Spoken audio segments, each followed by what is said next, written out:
Hello, everyone, and welcome to the Phoenix National Network and another one of our shows. Again, thank you, Philip Reed, for putting this together for us. And this is just part of a much bigger network with a lot of different people on there. What we will be talking about today is something near and dear to my heart. I'm going to share my screen, and if I can do this correctly, it's going to be a beautiful thing. If not, try a little. So, last week, we talked about your relationship with your lawyer, which is important to have, but this time it's going to be a little bit more personal. It's going to be your relationship with your identity. What is identity? What is identity theft? Where does it come from? What can happen? What can you do to stop it? This is what we are going to be going through today. So first off, let me introduce myself. If I can get this to work, I'd be really, really happy. Here we go. Okay, so I'm Oscar Capel. I am an identity theft risk management specialist. I do workshops, local workshops, or I used to do them before COVID. So I am doing them virtually now. Appeared on TV, being questioned on the state of cybersecurity. About the company, 2021 best of Forbes Advisor Best of 2021 winner, the LegalShield. So that's me. This is a company that I represent through being an associate, and that's what we're looking at right now. So let's get started. Myth versus reality in identity theft. There's a lot of myths that people think is what they know about identity theft, but is not real. So this is what people think of when they think of identity theft. There's some guy in a basement somewhere trying to look for your information, trying to hack Joe Lunchbucket's information to take a couple of dollars from their bank account. This is a screenshot. I'll probably get to that later. I'll actually put up the actual video of what cyber attacks look like in real time right now. This is not a one-on-one type of crime. This is a crime done by computers that are hacking into everything. So that is the reality of what cybersecurity is and what identity theft is. So let's do it this way. What is your identity? Let's say this is you. This is what you look like. This is what all the numbers that you have that are associated with you look like. Your social security number, your driver's license, your passport number, medical IDs, all of these little numbers, what we call the digital DNA. This is you. This is your actual digital DNA. This is a copy of your digital DNA. This is what identity theft is. They're not stealing your identity. They are stealing the numbers that point to us and copying them. So this is us. This is what we look like to everybody else. Just like us, except the problem is when something happens, they're not looking for the copy, they're looking for the original. So it comes down to us. In this book, If You Are Me, Then Who Am I? It says something very, very important. Identity theft is the only crime you have to prove yourself innocent.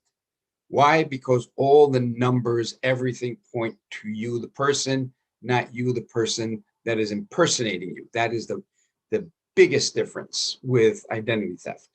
So once we got that under our belt, again, the numbers that point to us, our passport, social security, driver's license, all of these are numbers. These are the numbers that are stolen and the numbers that are copied and the numbers that are distributed, sold, and resold. That is identity theft.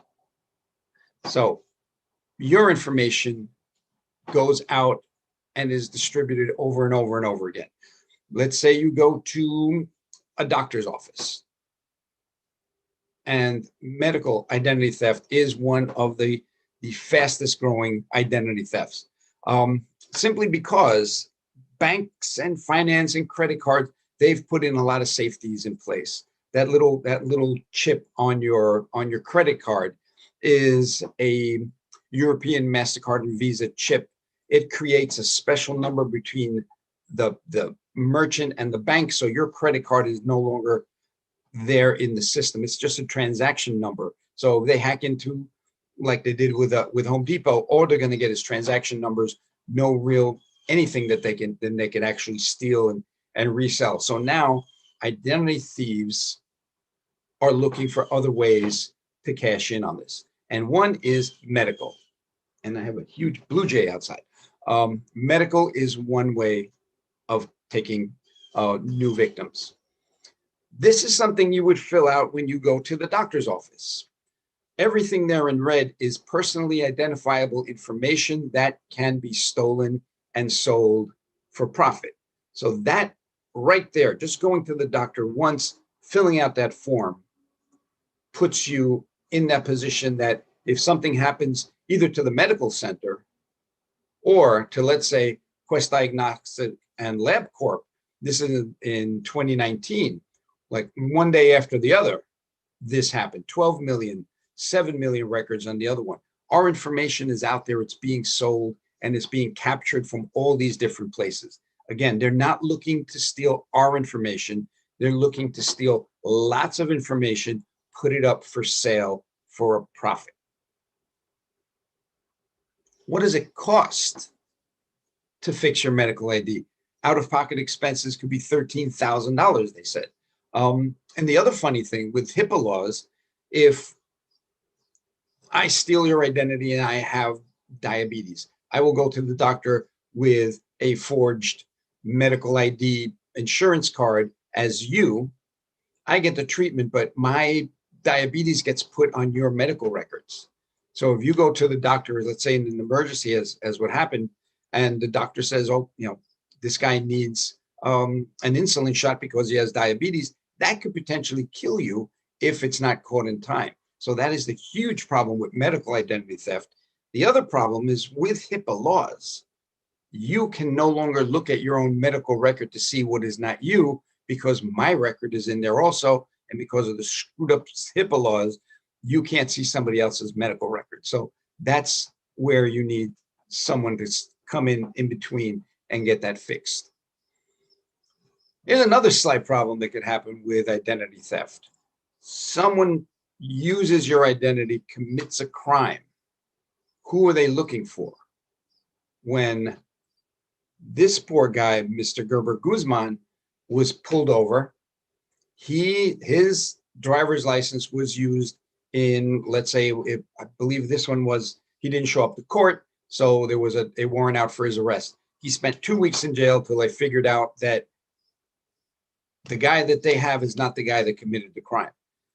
I believe 2 years later, he ends up going to jail again because things aren't like they are in the movies, that things don't get handled, in a 30-minute or 1 hour show. This is real life. So your information that's out there, if you don't know that it is stolen, it is being sold, it comes to haunt you when you least expect it. Identity theft is not limited to working people. These are newborn children. They're having their social security numbers stolen, copied, and sold because they're just born. There is no way to trace, or no one's going to be applying for a job when they're 0 years old. So thieves have a cushion that they can use that social security number for illegal purposes. So that's the youngest victim. The oldest victim was Richard Overton, 112 years old, and his was an identity theft that had to do with banking. But it was a social security number that was used to clear out his bank account. Luckily, he got that resolved. That was a couple of years ago. Now let's go into the middle. Katie, she was 3 years old. At 12, she owed $750,000 because people were using her social security number, buying houses. The stupid thing is this is part of a report. I took a screenshot. The reporter found these two guys that were using her number, but the police didn't. The police aren't looking for these people. It comes down to us. We're the ones that have to take care of protecting our identity. I said young kids, old kids, middle kids. This is a letter I got for myself I had a medical procedure, and the place that I had the medical procedure had a cybersecurity attack. And this letter came out from January 27th of 2021. So the number of breaches that are going on are incredible. If you remember back to the Equifax breach, that was 147 million, and the world's hair caught fire because, that's the worst thing that could ever happen. 147 million, half of the population of the US, everybody was going crazy. Last year it was 37 billion records. So if you said it's not going to happen to me, it's already happened to us. It's just a matter of time finding out who has your information, who is selling it, and how it's being distributed. Everybody runs to the squeaky wheel that gets the oil. These guys will advertise on TV all day long and on radio everywhere, but it might not be the best option for you. The best thing to do is really, really check into every company that is doing cybersecurity, that's doing monitoring, and that sort of stuff.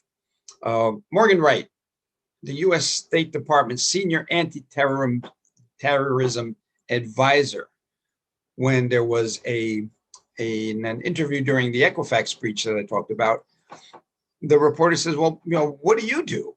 And he says, I use IDShield because they have actual investigators. So like I said, do your due diligence, your homework. We have an app-based system that will monitor and let you know what's going on. And if you see that, not only do we do sex offender monitoring, social media, minors, public records, everything else that everybody else is supposed to be monitoring. But the biggest difference is a licensed private investigator. You sign a limited power of attorney, and they go to work on your behalf. Nobody else does that. If somebody else does that, please give me a call. Let me know who else is doing it. But as far as I know, no one else has that ability. We just introduced, as good as this is for the individuals and families to help them sleep well at night, we just introduced IDShield for Business. This came out 2 or 3 weeks ago. It's, and again, the same thing that LegalShield does with law firms. They contract the best law firms in each state to handle each state. They've contracted some big name people in the cybersecurity industry. And again, that buying power lets us access that for pennies on the dollar. So what makes IDShield different than, let's say, your IT guy? Your IT guy is here. He's on the left side, on the other side of that switch. Then your IT guys will monitor all your computers, make sure there's no malware, there's no ransomware in there, all of that. IDShield product, what it does is it stands on both sides of the firewall, seeing what is trying to come in, doing vulnerability testing.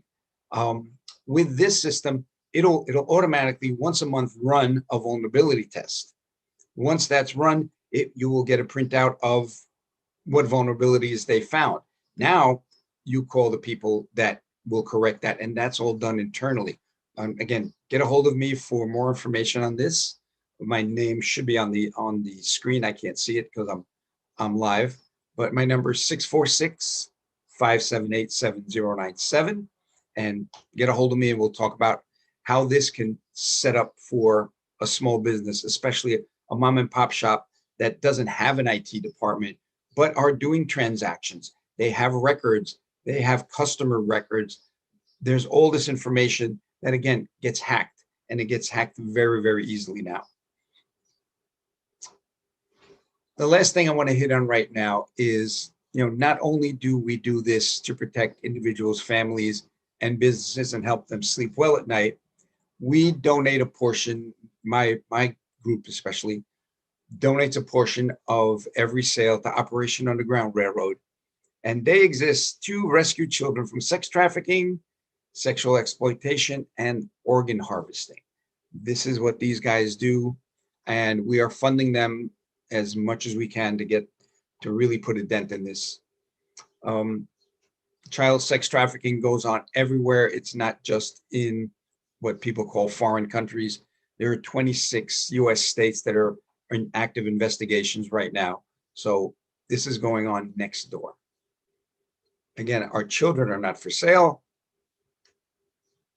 Take the next step. Give me a call. Ask me what we can do together to stop child sex trafficking, how we can protect you and your family, and now even your business. I'm going to put my information up here, leave it up for a couple of seconds. Phil, I am done. If you want to hit the outro, and we'll head out.